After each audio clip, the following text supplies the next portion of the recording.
மிகவும் எழுச்சியாகவும் மிகவும் உற்சாகமாகவும் மிகவும் பாசமாகவும் வரவேற்பளித்த நார்த்தம்பட்டி கிராம பொதுமக்களுக்கு என்னுடைய அன்பான வணக்கங்கள்.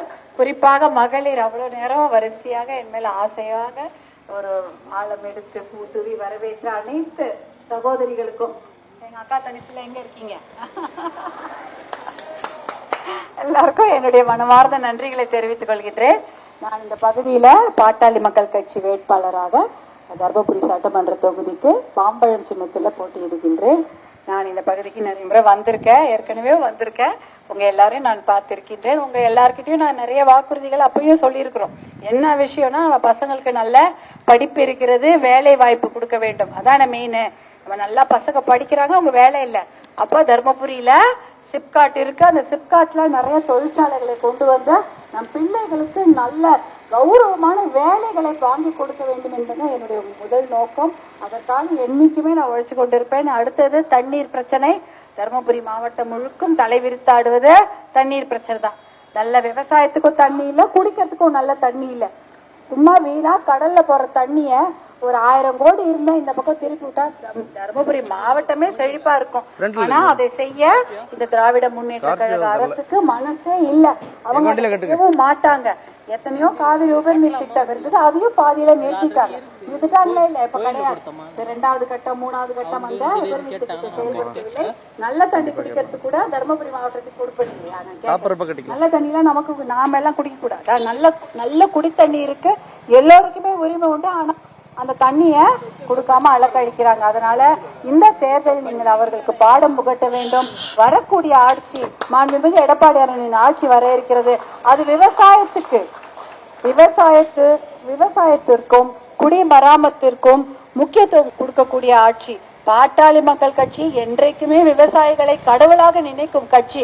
அதனாலதான் என்னைக்குமே விவசாயத்துக்கு தனி பட்ஜெட் போட்டுட்டு இருக்கிறோம்.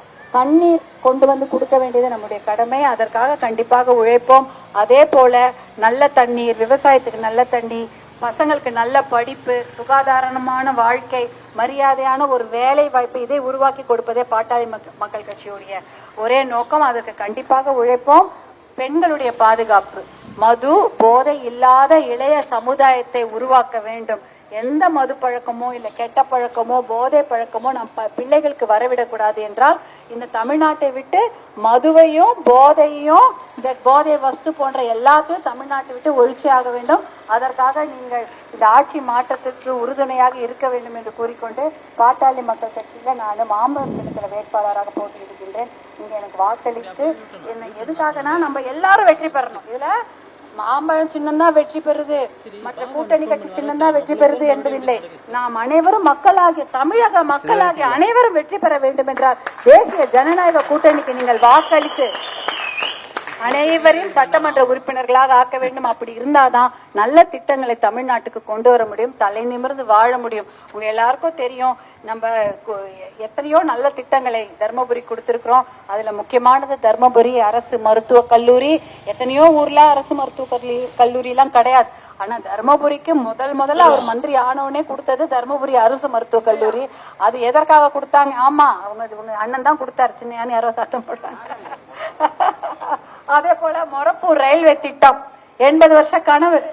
எல்லாரும் ஜிங்குன்னு எந்த ஊர்ல ஏறினாலும் சென்னையில போய் இறங்கிடுறாங்க, தர்மபுரிக்கு மட்டும் தான் அந்த கொடுப்பினல இல்லையா? நம்மளால அப்படி போக முடியல. அதனால மொரப்பூர் 80 வருஷ கனவு மொரப்பூர் ரயில்வே திட்டம். அந்த ரயில்வே நல்லா இருந்தா தானே பசங்க வேலைக்கு போக முடியும், படிப்புக்கு போக முடியும். இதெல்லாம் ட்ரெயினே கொடுக்கல, இவ்வளவு வருஷம் அதை கொடுக்காம இருந்துட்டாங்க. ஆனா உங்க அண்ணன் வந்து எம்பி ஆன உடனே, அன்புமணி எம்பி ஆன அடுத்த நிமிஷமே அந்த வேலையை தொடங்கி எத்தனையோ முறை ரயில்வே துறை அமைச்சர் அவரை பார்த்து 19 முறை ரயில்வே துறை அமைச்சரை பார்த்து அவரே வந்து ஹெலிகாப்டர்ல வந்து மொரப்பூர் ரயில்வே திட்டத்தை மத்திய அமைச்சர் வந்து திறந்து வைக்கிறார்.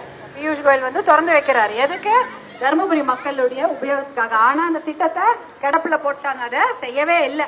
இப்ப நம்ம அடுத்த முறை இப்ப வரக்கூடிய ஆட்சி மாற்றம் ஏற்பட்டவுடன் கண்டிப்பாக டெல்லியில போய் சந்திச்சு, சென்னையிலயும் சந்திச்சு இந்த தர்மபுரி மொரப்பூர் ரயில்வே திட்டத்தை கண்டிப்பாக கொண்டு வருவோம். இந்த விஷயங்கள்லாம் உங்ககிட்ட சொல்றேன் எதுக்குன்னா, நீங்க இதெல்லாம் ஞாபகம் வச்சு எல்லாத்தையும் சொல்லணும்.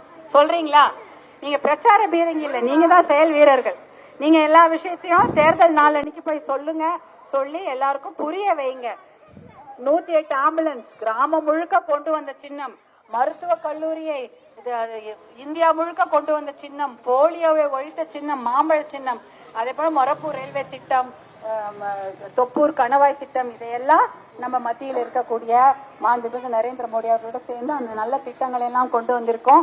இப்ப மாண்புமிகு எடப்பாடியார் அவர்களும் நிறைய திட்டங்களை சொல்லி இருக்கிறாங்க. கல்வி கடன், பயிர்க்கடன், நகைக்கடன் தள்ளுபடி, அதே போல பெண்களுக்கு 2000 உரிமை தொகை, 100 நாள் வேலை திட்டம், 150 நாள் வேலை திட்டம், அதெல்லாம் உயர்த்தி அளிக்கப்படும் என்பது வாக்குறுதி கொடுத்திருக்காங்க. அதையெல்லாம் நிறைவேற்ற நாங்களும் பாட்டாளி மக்கள் கட்சியும் போராடுவோம்.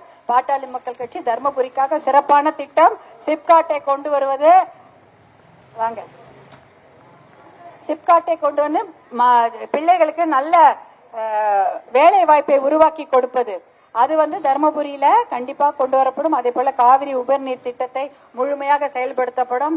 அடுத்ததா பெண்களுக்கான பாதுகாப்பும் முன்னேற்றம் உறுதி செய்யப்படும். போதை பழக்கம், மது பழக்கம் தமிழ்நாட்டை விட்டு ஒழிக்கப்படும்.